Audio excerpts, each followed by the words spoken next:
CEO म्हणजे विहान करणी यांच्याशी या होर्डिंगमध्ये अनेक चर्चा झाल्या. त्यामध्ये खालील मुद्द्यांवरही काही चर्चा करण्यात आली. नांदणी मठ, महाराष्ट्र सरकार, वंतारा यांच्या संयुक्ताने सुप्रीम कोर्टामध्ये रिव्ह्यू पिटिशन याचिका दाखल करण्याबाबत निर्णय झाला आहे.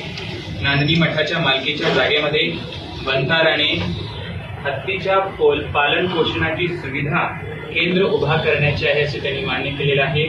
हत्तीच्या बाबतीत सुप्रीम कोर्टाचा निर्णय झाल्यानंतर हत्तीची पूर्ण मालकी जिनसेन मठाकडे मात्र राहील. देखभालीची व्यवस्था, वैद्यकीय तज्ञाची सेवाचे पथक वंतारा पुरवण्याचे आहे. त्याचबरोबर एकंदरीत समाधानकारक चर्चा झालेली आहे. त्याप्रमाणे हत्ती नांदणीपर्यंत येईपर्यंत वंताराने आपल्याला सहकार्य करत राहावं अशी मंगल भावना आहे. आज वंताराचे विहान करणी इथपर्यंत आले, याचं कारण की अनंत अंबानींनी व त्यांच्या परिवारांनी त्यांना इथपर्यंत पाठवलेलं आहे. तर आमच्या या भूमिकेला अनंत अंबानींना आणि अनंत अंबानीच्या या भूमिकेंना आमचा पूर्ण आशीर्वाद आहे.